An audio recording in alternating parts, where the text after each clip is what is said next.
नमस्कार सभी को, आप सबका स्वागत है अरुणाचल टुडे न्यूज़ चैनल में।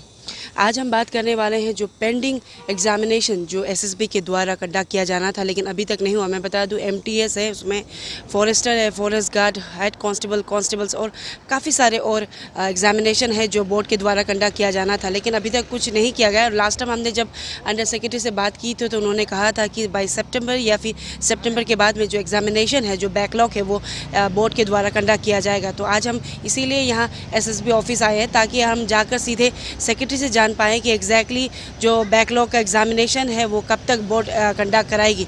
तो सीधे चलते हैं और जानते हैं, चलिए।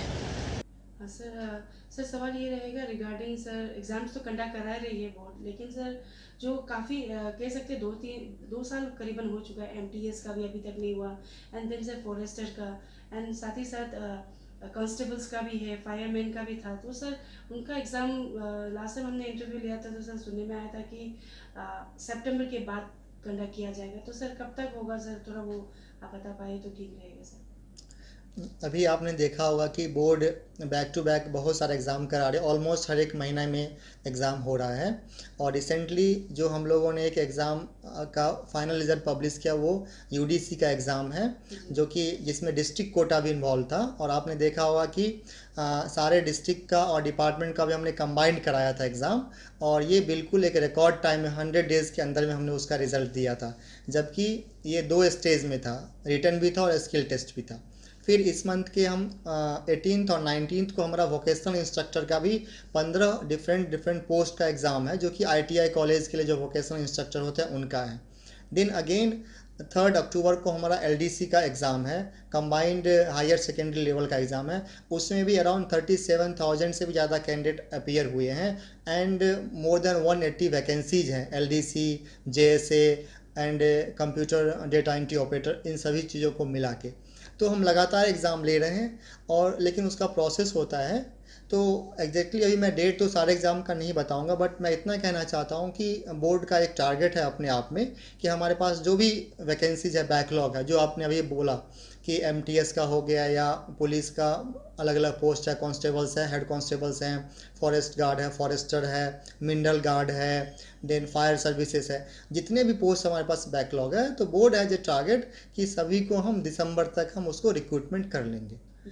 जहाँ तक फॉरेस्टर और पुलिस का सवाल है, चूँकि उसमें फिजिकल टेस्ट भी इन्वॉल्व होता है, तो हमने उसको इसलिए बाद में रखा हुआ है अभी, क्योंकि अपने अरुणाचल में भी बारिश का महीना है, तो फिजिकल टेस्ट कराना अभी उतना अप्रोप्रिएट नहीं है। इसीलिए हम लोगों ने सोचा उसको अक्टूबर की हम बात कराएंगे, मे बी नवंबर में हो सकता है। लेकिन हमारा ये डेडलाइन को हम कोशिश कर रहे हैं मीट करने का, और हमें भरोसा है कि शायद हम दिसंबर तक जितना भी हमारा बैकलॉग वैकेंसी है उस सारे को हम कंप्लीट कर लेंगे। एंड देन हमारे पास अभी भी जो कुछ रिक्वेजिशंस आए हुए हैं उसके लिए भी हम क्या करेंगे, बहुत सारे हमारे लोग सोशल मीडिया पे भी बोलते हैं कि सर आप एक एनुअल कैलेंडर इशू नहीं कर रहे हैं, तो हम उसको भी तैयार कर रहे हैं। तो एक बार हमारा जो बैकलॉग ख़त्म हो जाए दिसंबर तक, तो हम लोग नेक्स्ट ईयर से ये होगा कि we will publish well in advance our annual calendar of examination also, so that candidate के लिए फ़ायदा होगा और बोर्ड के लिए भी एक टाइम चेक होगा कि हमें इस मंथ में ये एग्ज़ाम कराना है। तो ये भी हमारे प्लानिंग में है। जी सर, 2019 को काफ़ी बड़ा फियास्को हुआ था, जो कंट्रोवर्सी कह सकते दिन दहाड़े ही सर करप्शन हुआ था, वो सभी जानते हैं अरुणाचल प्रदेश के। तो सर उसके बाद में जितना भी एग्जामिनेशन आप सबका जो नया बोर्ड बना उसके बाद में काफ़ी इम्प्रूवमेंट देखने को मिला, कहीं ना कहीं ट्रस्ट वापस आप लोग गेन कर रहे हैं लोगों की। तो लेकिन अभी रिसेंटली फिर जो जेमर ठीक नहीं होने की वजह से जो एग्जामिनेशन डीएन में हुआ था उसमें भी थोड़ा इशू हुआ। तो सर ये जो कमी ऑफ एग्जामिनेशन है उसकी भी सिक्योरिटी एंड देन मैनेजमेंट किस तरीके से किया जाएगा उसके बारे में थोड़ा सा डिटेल कर दीजिए। पहला चीज़ तो मैं कहना चाहूँगा कि इस मामले में गवर्नमेंट का जो मैंडेट है वो बिल्कुल क्लियर है बोर्ड को, कि बोर्ड को फेयर और मेरिट बेस्ड एग्ज़ाम कराना है। इससे बोर्ड का काम आसान हो जाता है। एंड गवर्नमेंट है posted in APSSB selected officer, जो कि बहुत ही हाई इंटीग्रिटी के हैं। तो मैंने यहाँ जो 1.5 साल से भी काम कर रहा हूँ, तो मैंने जो फील किया है कि यहाँ पे जो हमारे APSSB में जितने भी ऑफिसर्स, जो पूरी टीम है, they are very dedicated and they are doing all the work with right intention. Yes, मैं ये नहीं कह सकता हूँ किसी से कभी गलती नहीं हो सकती, देयर में भी बोनाफाइड मिस्टेक्स, बट सभी का इंटेंशन बहुत ही प्योर है और सारे लोग दिन रात मेहनत करते हैं। कभी कभी तो जब रिज़ल्ट पब्लिश करना होता है तो मैंने देखा है कि they have worked continuously for 40 hours. तो ऐसा डेडिकेशन तो मैंने कभी नहीं देखा है किसी डिपार्टमेंट में जितना हमारे APSSB के लोग डेडिकेटेड होकर काम कर रहे हैं। इसीलिए मुझे भरोसा है कि सिस्टम में कुछ भी जो मैल प्रैक्टिसेस तो आगे नहीं होना चाहिए, लेकिन इसका मतलब ये नहीं है कि हम सिर्फ इंटेंशन पे बिलीव करते हैं, हम प्रोसीजर पे बिलीव करते हैं। उसी प्रोसीजर पे बिलीव करने के लिए हमने एक बहुत ही रोबस्ट और बहुत ही डिटेल्ड एक SOP बनाया हुआ है। और उस SOP में भी हम क्या करते हैं, हर एक एग्ज़ाम के बाद जो कुछ हम लर्निंग करते हैं तो उसको हम इम्प्रूवमेंट ही करते हैं। सो वी कैन प्राउडली से कि हमारा जो SOP है बहुत ही अच्छा है।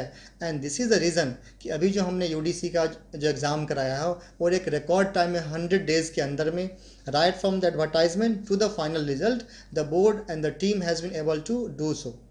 और हमारा जो बोर्ड भी है, हमारे जो चेयरमैन हमारे मेंबर्स हैं, they are very experience, they are very senior officers. वो हमेशा कॉन्स्टेंटली पूरे बोर्ड को, पूरे टीम को, SSB को गाइड करते रहते हैं। तो हमारा हमेशा फोकस होता है SOP को लाइन बाय लाइन, उसको लेटर एंड स्पिरिट में उसको फॉलो कराना।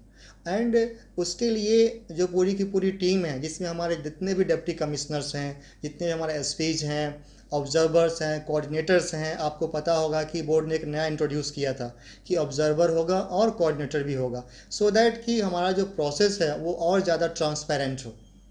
एंड उसके बाद मैं एक चीज़ और आपसे शेयर करना चाहूँगा कि APSSB is one of the leading board in the country and one of the very few board in the country which has 100% disclosure of all the information related to candidate। हम उनका OMR seat भी उनको देते हैं, cut off marks भी देते हैं, answer की भी देते हैं, और जितने भी सिलेक्टेड लोग होते हैं सबका मार्क्स भी हम पब्लिक डोमेन में डिक्लेयर करते हैं, सो दैट कि कैंडिडेट्स खुद से देखें कि वो कहाँ पे मेरिट में आ रहे हैं और अगर उनका सिलेक्शन नहीं हुआ तो क्यों नहीं हुआ है। तो this is absolutely 100% disclosure by the board. तो इन सारे जो प्रयास हैं उसकी वजह से बोर्ड अभी यहाँ तक पहुँचा है और लोगों का ट्रस्ट बोर्ड में आया है। और हमारी यही कोशिश है कि जो लोगों का ट्रस्ट है, जो यूथ है, जो दिन रात मेहनत करते हैं, उनका ट्रस्ट कभी टूटना नहीं चाहिए। और आने वाले समय में और भी जो हम एग्ज़ाम से सीख रहे हैं उसको इम्प्लीमेंट करने की हम कोशिश करेंगे, सो दैट कि आने वाले समय में हमारा जो एग्जामिनेशन प्रोसेस है और भी ज़्यादा स्ट्रेंथेंड हो, और भी ज़्यादा रोबस्ट हो, एंड और भी ज़्यादा ट्रांसपेरेंट हो। जी sir, thank you so much. Thank you.